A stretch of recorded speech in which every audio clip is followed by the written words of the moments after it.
এবার আসেন ফিতরা। আমার কাছে মোবাইলে দুইটা তথ্য আছে। হাটহাজারী মাদ্রাসা 75 কত দিচ্ছে? এবার ঢাকা মোহাম্মদপুর 7 মসজিদ এখানে যে মাদ্রাসাটা আছে জামিয়া আরাবিয়া, তারা দিচ্ছে সর্বনিম্ন ফিতরা 100।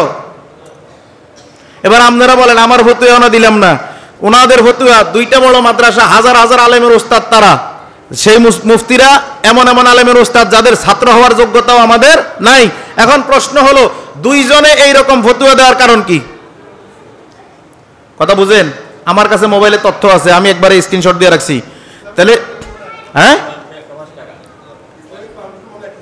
আচ্ছা, এবার ইসলামী ফাউন্ডেশন দিছে কত? এবার বাংলাদেশের শীর্ষস্থানীয় তিনটা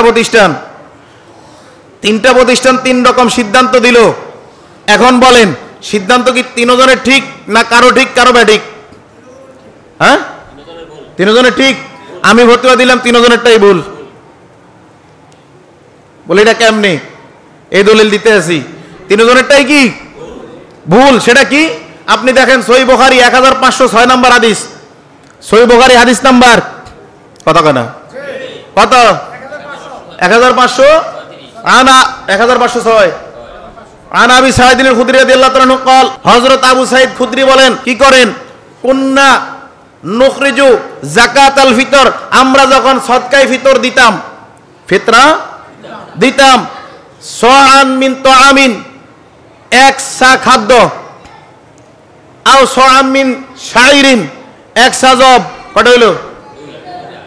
আও সাআন মিন তামারিন, এক সা খেজুর, কত হলো?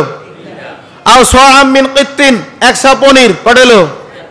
আও সাআম মিন জাবিবিন, এক সা কিসমিস, কত হইছে? কথা বলেন, কত হইছে? হাদিস কি বলে?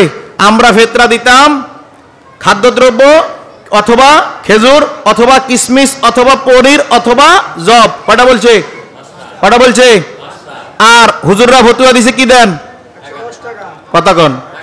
এখন ফতুয়া কোনটা রাইট? দলিল মোতাবেক কোনটা রাইট? কথা বলেন।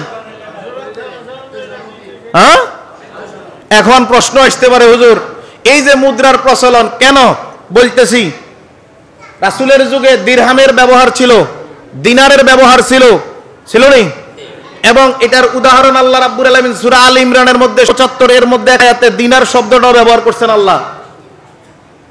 যদি তৎকালীন সময়ে এই মুদ্রা না থাকতো হাদিসে উদাহরণ আসতো নি?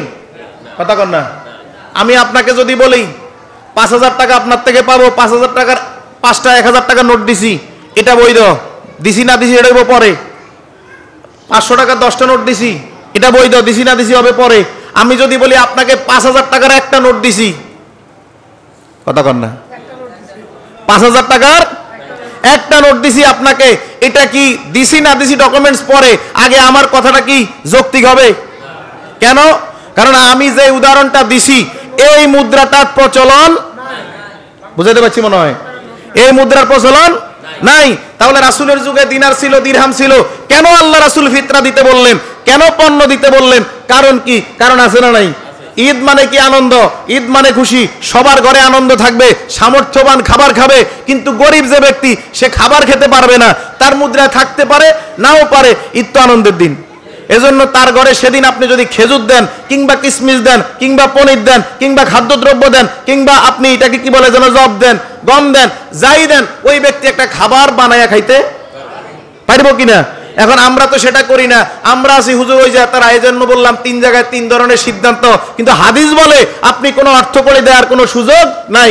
যদি দিবেন তাইলে আপনি কি করলেন? ওনারা ওনাদের ফতোয়ায় এই কথাগুলো বলে ফিনিশিংটা এভাবে লিখছে, কি লিখছে দেখেন, ফিনিশিং এটা এত কেজি দিবেন, হাদিস অনুযায়ী সব ঠিক, ফাইনালি বলছে কি এতটুকু অথবা তার মূল্য। এই অথবা তার মূল্য দেওয়ার অধিকার আপনাকে কে দিছে? কথা বুঝেন না মনে হয়। অথবা তার মূল্য দেওয়ার অধিকার কাউকেই ইসলাম